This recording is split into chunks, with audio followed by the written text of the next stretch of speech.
Assalamualaikum warahmatullahi wabarakatuh. Jumpa lagi dengan saya Tata Suharta.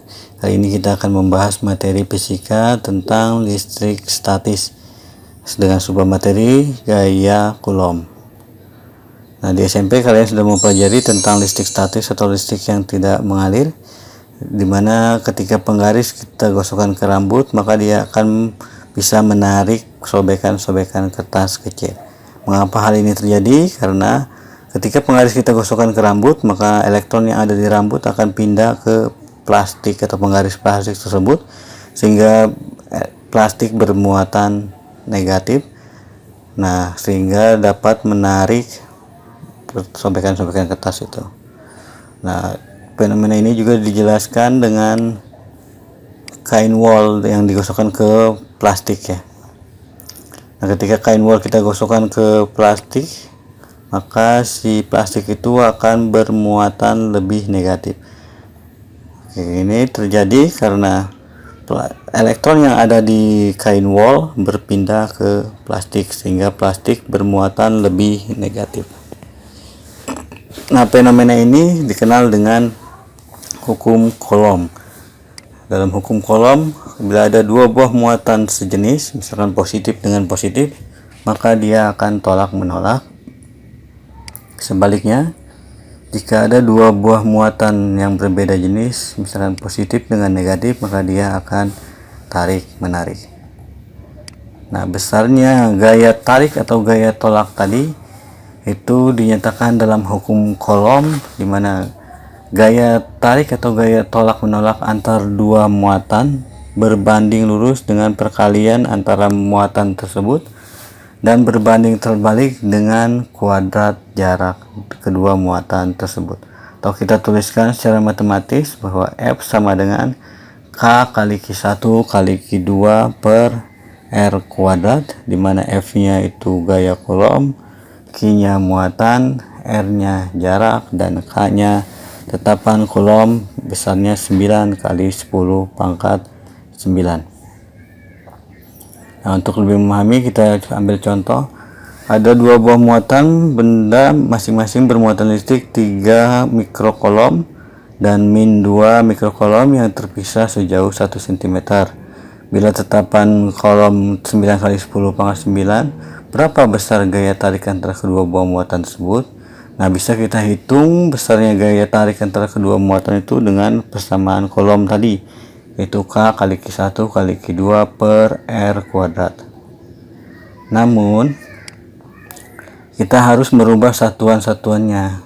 Di sini muatannya mikrocoulomb, maka diubah ke coulomb, jadi 10 pangkat min 6 coulomb, dan cm diubah ke meter, jadi 10 pangkat min 2 meter. Nah, kita masukkan nilainya ke persamaan tadi. K-nya 9 kali 10 pangkat 9, Q1 nya 3 kali 10 pangkat min 6 coulomb, dan Q2 nya 2 kali 10 pangkat min 6 coulomb. Minnya nggak usah dimasukkan. Nah, terus R nya 0,01 atau 10 pangkat min 2 meter kuadrat.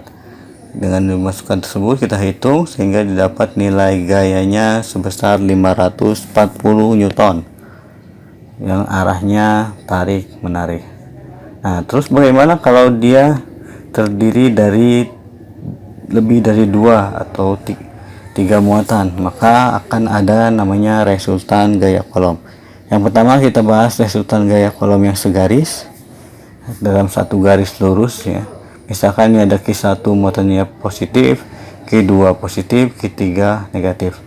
Nah, yang ditanya berapa muatan yang dialami oleh Q2, maka Q2 ini kita blok atau kita tandai. Q2 oleh Q1 dia muatannya sama, maka akan ditolak oleh Q1 atau menjauhi Q1 sehingga arahnya ke kanan. Terus Q2 dengan Q3 muatannya beda. Nah, Q2 ini akan ditarik oleh Q3. Nah, sehingga arahnya juga ke kanan. Ini ya.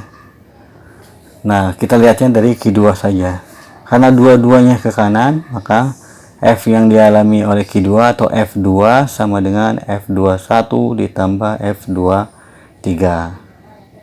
Nah, dimana F21 itu bisa dicari dengan K kali Q2 kali Q1 per R21 kuadrat hukum Coulomb tadi, dan F23 juga bisa cari dengan K Q2 kali Q3 per R23 kuadrat. Nah, dengan cara yang sama kita juga bisa mencari besar atau resultan dari F yang dialami oleh Q1 atau F1 dan F yang dialami oleh Q3 atau F3. Nah, dengan cara yang sama. Oke, terus bagaimana kalau dia tidak segaris? Misalkan ini ya, tidak segaris. Maka sama caranya dengan tadi, cari satu-satu. Q1 dengan Q2 ini tolak menolak, berarti menjauhi Q1, arahnya ke serong atas. Terus Q2 dengan Q3 ini berbeda jenis, maka Q2 ini ditarik oleh Q3, arahnya ke kanan. Nah, ini membentuk sudut theta, sehingga kita bisa mencari nilai resultan atau gaya yang dialami oleh Q2 atau F2 ini dengan persamaan vektor atau aturan cosinus, dimana F2 sama dengan akar dari F21 kuadrat tambah F23 kuadrat ditambah F21 kali F23 kali cos theta. Nah, F21 dan F23 nya tadi caranya sama dengan rumus hukum Coulomb dua buah benda. Nah, untuk lebih memahami, perhatikan contoh berikut ini. Oke, perhatikan gambar berikut. Di sini ada 3 buah muatan yang masing-masing Q1 positif, besarnya 20, Q2 negatif, muatannya besarnya 10, Q3 positif, besarnya 40. Nah, ini jaraknya masing-masing 3 cm, 3 cm. Nah, yang ditanya di sini berapa besar dan arah gaya Coulomb yang dialami oleh muatan Q1. Berarti kita tag Q1-nya saja. Nah, Q1 oleh Q2 ini, Q1 positif, Q2 negatif, maka dia akan tarik menarik atau ditarik oleh Q2 yang berarti arahnya ke kanan. Nah, Q1 dengan Q3 ini sama-sama positif, maka dia akan ditolak hingga arahnya ke kiri. Karena yang satu ke kanan, satu ke kiri, maka yang ke kanan kita simbolkan positif, yang ke kiri kita tandai dengan negatif. Artinya F1 itu sama dengan F12 dikurangi F13. F12 dan F13 nya kita cari dulu dengan persamaan gaya Coulomb dua buah muatan. Itu tinggal memasukkan F12 sama dengan K kali Q1 kali Q2 per R12 kuadrat.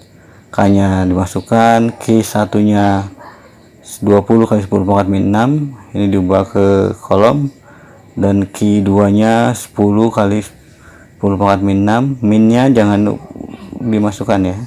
Terus R nya ini 3 cm, kita ubah ke meter juga, dikuadratkan sehingga didapat F12 nya 2000.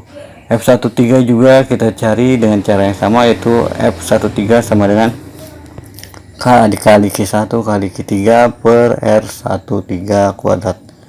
K nya masukkan 9 10 pangkat 9, Q1 nya 20 kali 10 pangkat min 6, terus Q3 nya 40 kali 10 pangkat min 6, R13 nya berarti jarak antara Q1 dengan Q3, besarnya 6 cm. Nah, kita masukkan, dapat nilainya 2000, sehingga kita bisa menghitung nilai dari F1 sama dengan F12 dikurangi F13 atau 2000 dikurangi 2000, hasilnya 0. Oke, demikianlah materi dari Bapak. Kurang lebih mohon maaf. Billahi taufiq wal hidayah. Assalamualaikum warahmatullahi wabarakatuh.